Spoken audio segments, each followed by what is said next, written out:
यदि आप विश्वास में आगे बढ़ना चाहते हैं तो हमारे channel Hindi Bible message and prayer centre को सब्सक्राइब करें, क्योंकि यहाँ पर हम आपको सुबह शाम वचन, प्रार्थना और गवाही के द्वारा उत्साहित करते हैं। यदि आप प्रार्थना नहीं कर पाते और मन में बहुत से सवाल हैं, तो आप हमारे प्रेयर सेंटर में कॉल करके प्रार्थना करवा सकते हैं। धन्यवाद। Praise the Lord. दोस्तों, हम आपका स्वागत करते हैं आज सुबह की प्रार्थना में।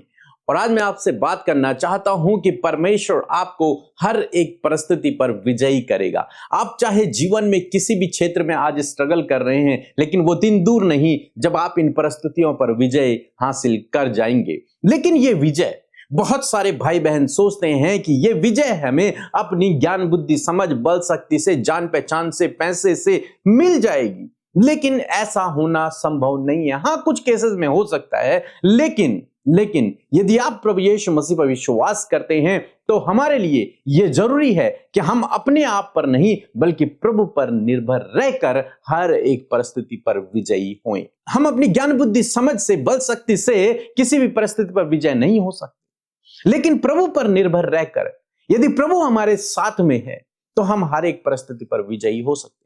इसीलिए बाइबल कहते हैं, न बल से होगा न शक्ति से होगा। तेरी बल और तेरी शक्ति से नहीं हो सकता, लेकिन मेरी सामर्थ्य से, मेरी पवित्र आत्मा की सामर्थ्य से सब कुछ हो सकता है। और ऐसे ही हम लोग देखते हैं गिनती की किताब उसके 14 अध्याय में 39 से 45 पद तक यदि आप पढ़ेंगे तो वहां पर आपको इसी प्रकार की एक घटना देखने को मिलेगी, जब इजरायली लोगों को परमेश्वर ने दंड दिया। और क्यों दिया? क्योंकि जब 12 भेदियों को मूसा ने कनान देश भेजा था तो उनमें से जो 10 लोग थे उन्होंने नेगेटिव रिपोर्ट दी थी, और जिसके कारण इजरायली जो प्रजा थी वो मूसा पर और परमेश्वर पर कुड़कुड़ाने लगी। इसलिए वे जो 10 भेदिए थे वो उसी समय मर गए थे, और केवल 2 यहोशू और कालेब जीवित रहे, क्योंकि उन्होंने परमेश्वर के वचन पर भरोसा किया। जब ये सब घटना इजरायली मंडली ने देखी तो वे रोने लगे, वे विलाप करने लगे, और उन्होंने एक निर्णय लिया। उन्होंने कहा कि अब हमने पाप किया है, इसलिए अब हम एक काम करेंगे, हम उस देश को चलेंगे जिस देश को देने का वादा परमेश्वर ने किया है। और वे सभी लोग इकट्ठा हुए और उस पहाड़ पर चढ़ने लगे। मूसा ने उनसे कहा कि तुम ऐसा मत करो, जब परमेश्वर हमें आज्ञा देगा आगे बढ़ने की तभी हमें बढ़ना चाहिए, हमें अभी नहीं जाना चाहिए। लेकिन वो मूसा का कहना नहीं मानते हैं, वो उस पहाड़ पर चढ़ने लगते हैं। मूसा उनके साथ में नहीं जाता है। मूसा उन्हें बहुत समझाने की कोशिश करता है, तुम फिर से परमेश्वर को क्रोध दिला रहे हो, लेकिन वो लोग नहीं मानते हैं। वो कहते हैं कि नहीं, हमने तो गुनाह किया, हमने पाप किया है, हम उस पाप को या फिर उस गलती को सही करने की कोशिश कर रहे हैं। और वो पहाड़ पर चढ़ते हैं कि जिस देश को परमेश्वर ने देने का हमें वादा किया है, हम उस देश में चढ़ाई करेंगे, उस देश पर जाएंगे। ऐसा करने की उन्होंने कोशिश की, स्वयं से उन्होंने कोशिश की, अपनी बल, शक्ति, ज्ञान, बुद्धि, समझ से उन्होंने कोशिश की, और वे चढ़ गए उस पहाड़ पर। मूसा वहीं रहा जहां वो पहले थे। वाचा का संदूक भी वहीं है, नीचे ही है। मूसा नहीं गया, लेकिन सारे इजरायली ऊपर चढ़ गए पहाड़ पर। और क्या हुआ कि वहां ऑलरेडी पहले से ही इनके विरोधी थे, अमालेकी लोग और कनानी लोग वहां थे। और उन्होंने जब देखा कि इजरायली प्रजा हमारे देश पर आक्रमण करने के लिए आ रही है, तो वे लोग युद्ध करने के लिए उतर आए, और उन्होंने इजरायलियों से युद्ध किया और उन्हें हराकर उन्हें भगा दिया वहां से। और तब वे फिर से नीचे आए, और वहां मूसा वहीं है। मूसा ने उन्हें बहुत समझाया, लेकिन वो माने नहीं। जब वो अपनी मर्जी से ऊपर गए तो वहां से क्या हुआ? युद्ध में हारते हुए नीचे आए। तो कहने का मतलब है, ये कहानी हमें सिखाती है कि हमें अपनी बल, शक्ति, बुद्धि से विजय नहीं मिलती, हमें अपने प्लान से, अपनी योजनाओं से विजय नहीं मिलती, बल्कि जब परमेश्वर हमारे साथ में रहते हैं तब हमें विजय मिलती है। यहां पर मूसा उनसे कहते हैं कि परमेश्वर तुम्हारे साथ नहीं है इस समय, तुम मत चढ़ो, मत जाओ वहां, परमेश्वर अभी तुम्हारे साथ में नहीं है। लेकिन वो नहीं माने। अगर परमेश्वर हमारे साथ में नहीं है और हम चाहते हैं कि विजय हो जाए, तो ये बहुत मुश्किल है। परमेश्वर का हमारे साथ में होना जरूरी है, तभी हम विजय को हासिल कर सकते हैं, तभी हम हर परिस्थिति पर विजयी हो सकते हैं। नहीं तो कई बार हमें हार का भी सामना करना पड़ेगा, जैसे इन लोगों ने किया।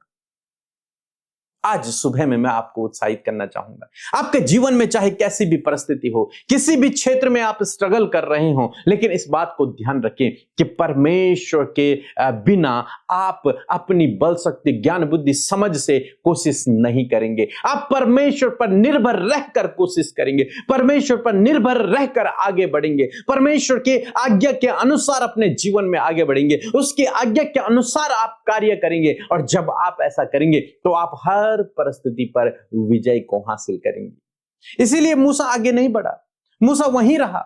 उसने कहा तुम जा रहे हो जा लो, मैं नहीं आऊंगा, क्योंकि परमेश्वर ने अभी मुझे आज्ञा नहीं दी। और जिस घड़ी परमेश्वर मुझे आज्ञा देगा मैं आगे बढ़ूंगा। इजरायली लोग अपनी इच्छा से चले गए, हार कर वापस आए।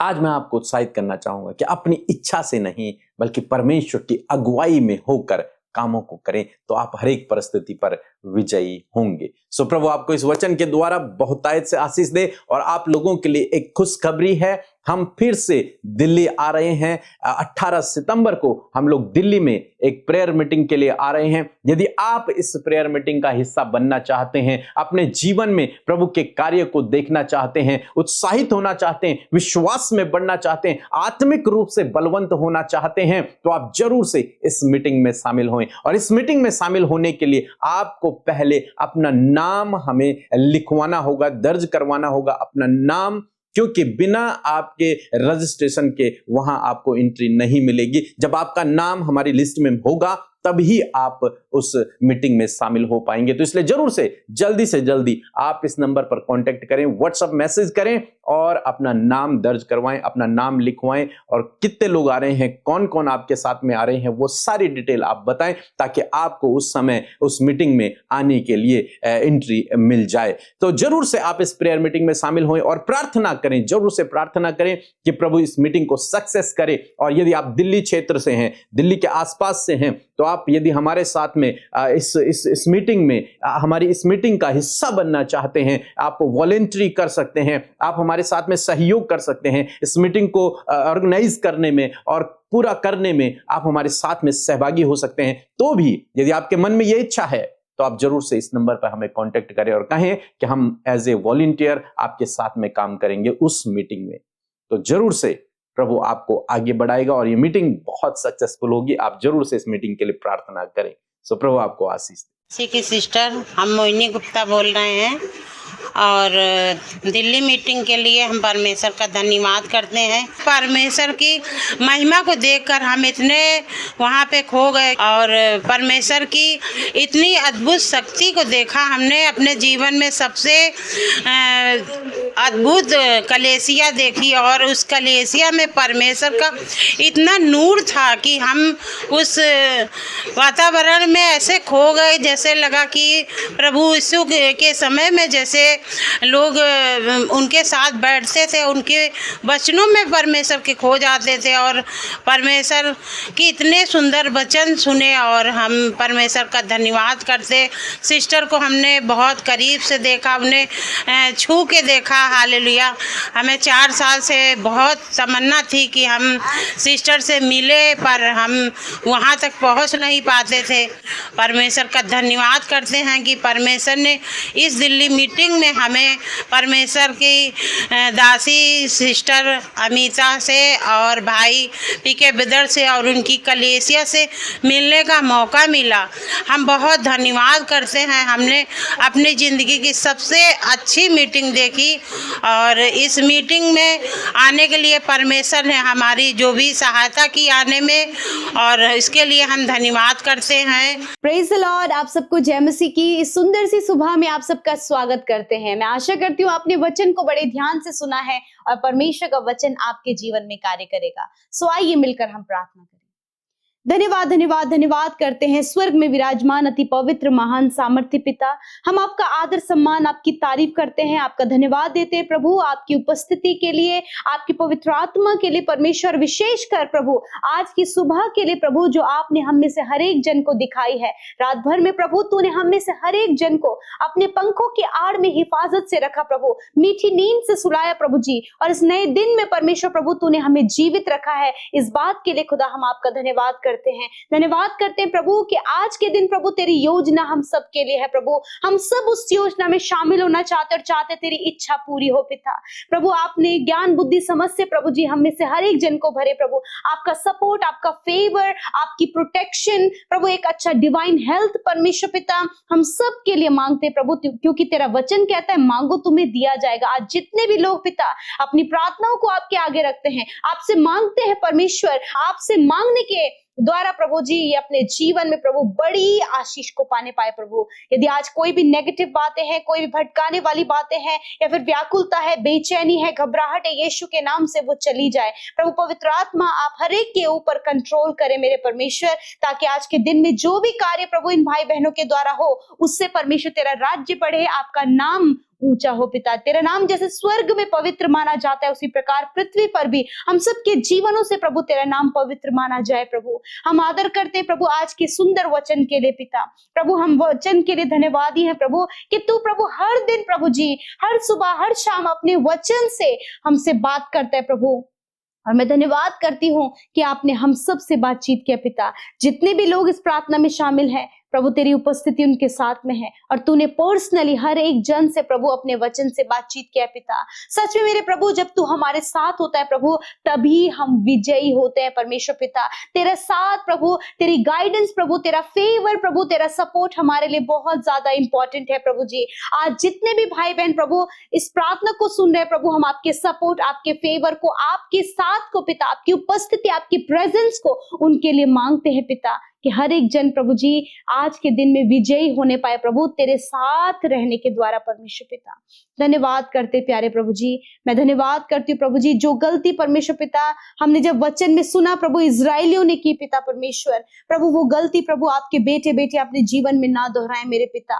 मेरे प्रभु हर बात के लिए प्रभु तुझ पे डिपेंड होने पाए परमेश्वर पिता, तुझसे प्रार्थना करके अपने मार्ग में तेरी अगुवाई को मांग सके परमेश्वर। जहां कहीं प्रभु इन्हें जाना है, जो कुछ इन्हें करना है प्रभु, हर एक बात के लिए प्रभु ये तुझसे अगुवाई को मांग सके, ताकि जब तेरी अगुवाई इनके साथ में हो पिता, तो ये सफल होने पाए, विजयी होने पाए परमेश्वर पिता। ये अपनी इच्छा के अनुसार नहीं, परंतु तेरी इच्छा के अनुसार करने पाए परमेश्वर पिता। धन्यवाद करते प्रभु, यदि आज ये अपने जीवन में असफल है परमेश्वर पिता, निराश है प्रभु, दुखी है पिता, बहुत से ऐसे काम है जो नहीं बन पा रहे प्रभु जी, मैं दुआ करती प्रभु ये तेरी उपस्थिति को प्रभु अपने जीवन में मांग रहे पिता। मैं प्रार्थना करती हूँ कि आपकी उपस्थिति इनके साथ में हो, जीवन के हर एक पड़ाव पर परमेश्वर पिता ये अपने जीवन में सक्सेस को देख सके, खुशहाली को देख सके, सफलता को देख सके प्रभु जी, चंगाई को, छुटकारे को देख सके पिता। यदि आज इनके जीवन में बहुत सारी परेशानी, दुख है, समस्याएं हैं, परिवारों में लड़ाई झगड़े हैं, परिवारों में कलेश है, बहुत से काम रुके पड़े हैं, मेरे खुदा हर एक विनती को आपके आगे रखते और मैं धन्यवाद करती पिता कि तूने अपने लोगों की प्रार्थनाओं को सुनकर उत्तर दे दिया परमेश्वर। यदि आज बहुत सारे काम रुके हैं पिता, यीशु के नाम से वो सारे काम बनने पाए पिता। मैं धन्यवाद देती हूँ प्रभु कि तू अपने लोगों के साथ में परमेश्वर प्रभु, मैं धन्यवाद देती हूँ। यदि आज प्रभु जिन परिवारों में प्रभु बहुत ज्यादा समस्या है, तनाव का माहौल है, डर का माहौल है प्रभु, कर्जा है प्रभु जी, बहुत सारी परेशानियां प्रभु, यीशु के नाम से उन परिवारों से ये सारी बातें निकल कर चली जाए और परमेश्वर तेरी उपस्थिति उनके साथ में हो मेरे खुदा। धन्यवाद पिता, इस समय जितने लोग दुष्ट आत्मा से ग्रसित हैं खुदावंद यीशु के नाम से वो दुष्ट इनके जीवन से चला जाए परमेश्वर। मैं प्रार्थना करती हूँ जो कर्जे इनके जीवन से वो कर्जे चले जाए, हर एक निराशा इनके जीवन से चली जाए, डिप्रेशन, डर इनके जीवन से चला जाए प्रभु। ये इस बात पर निर्भर है प्रभु कि तू इनके साथ में है मेरे खुदावन, और तेरा वचन कहता है मैं तुझे कभी नहीं छोड़ूंगा और कभी नहीं त्यागूंगा, मैं तेरी हानि नहीं होने दूंगा। मैं धन्यवाद करती हूँ प्रभु, आज समय जितने लोग बीमार है खुदा, उनकी बीमारी, रोग, दर्द को, उनकी चोट को प्रभु यीशु मसीह नासरी के नाम से उनके शरीर से नष्ट होने की आज्ञा देते हैं। और इसी वक्त प्रभु तेरी चंगाई को प्रभु हम बोलते हैं यीशु के नाम से। इसी वक्त इनका शरीर, इनकी हड्डियां, मांसपेशियां, सर से लेकर पैरों तक का हर एक रोग चला जाए यीशु के नाम से, और ये चंगे हो यीशु के नाम से। आंख इसी वक्त चंगी हो, कान इसी वक्त चंगे हो, पैर इसी वक्त चंगे हो, हार्ट इसी वक्त चंगा हो यीशु के नाम से, लंग्स इसी वक्त चंगे हो, किडनियां यीशु के नाम से चंगी हो प्रभु। शरीर का एक एक अंग के ऊपर परमेश्वर पिता आपकी प्रभुता, आपकी चंगाई को मांगते हैं। धन्यवाद तूने छुटकारा दिया, धन्यवाद तूने चंगाई को दिया परमेश्वर। मैं आपका धन्यवाद करती हूँ, क्योंकि तेरा वचन इस बात को कहता है कि मैं तेरा इलाज करके तेरे घावों को चंगा करूंगा। धन्यवाद। इस समय हॉस्पिटल में, वेंटिलेटर में, आईसीयू में प्रभु, बीमारी के बिस्तर पर प्रभु तेरे लोग पड़े हैं। परमेश्वर, तेरा वचन कहता है मैं तेरा इलाज करूंगा। प्रभु आप इनका इलाज करें, उन्हें भला चंगा और स्वस्थ करे प्रभु, ताकि ये तेरे नाम की गवाही दे सके। आज की इस सुंदर सुबह में परमेश्वर प्रभु, मैं प्रार्थना करती हूँ इनके काम सफल हो, जिस काम पर हाथ लगाए वो काम सफल हो। यदि ये आज जॉबलेस है, खुदा अच्छे जॉब के लिए प्रभु रास्ता खोले, गवर्नमेंट जॉब के लिए रास्ता खोले प्रभु, कॉम्पिटिटिव एग्जाम में इन्हें क्वालिफाइड करे परमेश्वर पिता, क्योंकि प्रभु जब ये तुझ पर डिपेंड है प्रभु हर बात के लिए, तो प्रभु तू इन्हें विजयी करता है परमेश्वर। प्रभु आप इन्हें दुष्ट की हर एक शक्तियों पर, अपने जीवन के एडिक्शन पर, हर प्रकार की नकारात्मक बातों पर, हर प्रकार की परेशानियों पर आप इन्हें विजयी करें मेरे प्रभु, और ये तेरी महिमा को कर सके। जिन्होंने बोया है प्रभु उन्हें मल्टीप्लाई करे प्रभु जी। खुदा जिनका जन्मदिन है उन्हें दीर्घायु दे पिता, उनके जीवन में तेरी सक्सेस को, तेरी बढ़ोतरी को, तेरी उपस्थिति को मांगते हैं और कहते हैं प्रभु आप इन्हें बढ़ाएं, इन्हें आशीष दें, इनके नाम को महान करें और ये दूसरों के लिए आशीष का कारण बनने पाए प्रभु। मैं धन्यवाद करती पिता, एक एक जन के जीवन में तेरे कार्य हो। धन्यवाद देते हर एक प्रार्थना विनती जो YouTube comments, Instagram, Facebook, Telegram के माध्यम से तेरे लोगों ने भेजा है प्रभु, एक एक भाई को, एक एक बहन को पिता, एक एक बच्चे को, एक एक बुजुर्ग को पिता हम स्मरण करते हो, धन्यवाद करते कि उनके जीवन में तेरे कार्य हो गए हैं। यीशु के नाम से धन्यवाद देते हैं। सारी बातों में आदर महिमा आपको देते हुए प्रार्थना यीशु के नाम से मांगते हैं, सुने और ग्रहण करें। आमीन, आमीन और आमीन।